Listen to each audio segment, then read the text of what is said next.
दोस्तों, जो लोग अब तक इस बड़े भूचाल से अनजान है उनके लिए यह जानना बेहद जरूरी है कि अफगानिस्तान की मौजूदा सरकार ने ऐसा फैसला लिया है जिसने पूरे दक्षिण एशिया के ट्रेड सिस्टम में हड़कंप मचा दिया है।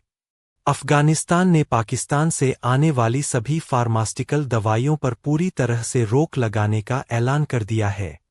मतलब साफ है कि 9 फरवरी के बाद अफगानिस्तान की किसी भी दुकान, अस्पताल या मेडिकल स्टोर पर एक भी पाकिस्तानी दवा नहीं बिकेगी। यह कोई छोटा फैसला नहीं है, बल्कि एक ऐसा वार है जो सीधे पाकिस्तान की कमाई की नस पर किया गया है।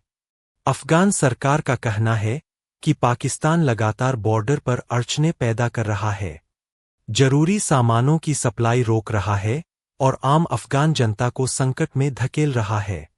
लेकिन अगर आप सोच रहे हैं कि यही इसकी असली वजह है, तो आप पूरी सच्चाई से अभी बहुत दूर है।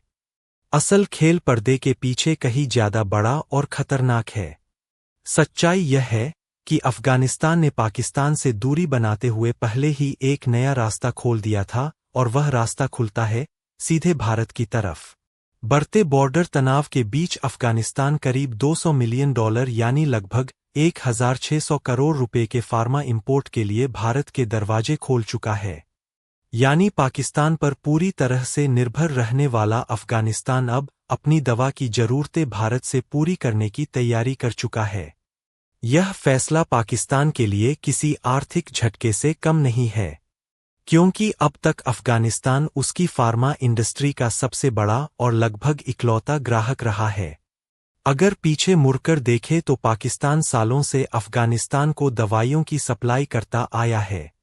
अफगानिस्तान के अस्पताल, मेडिकल स्टोर और सरकारी हेल्थ सिस्टम तक पाकिस्तानी मेडिसिन्स पर ही निर्भर थे।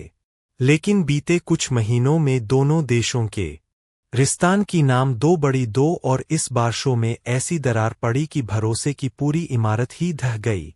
जब भी बॉर्डर पर तनाव बढ़ा, पाकिस्तान ने सबसे पहले दवाइयों और जरूरी सामानों को हथियार बना लिया। ट्रकों को रोक दिया गया, सप्लाई चेन जाम कर दी गई और नतीजा यह हुआ कि अफगानिस्तान के मरीजों को दवा तक नहीं मिल पाई। कई इलाकों में अस्पतालों के स्टॉक खत्म हो गए और आम लोगों की जिंदगी खतरे में पड़ गई। यही वो पल था जब अफगानिस्तान ने ठान लिया कि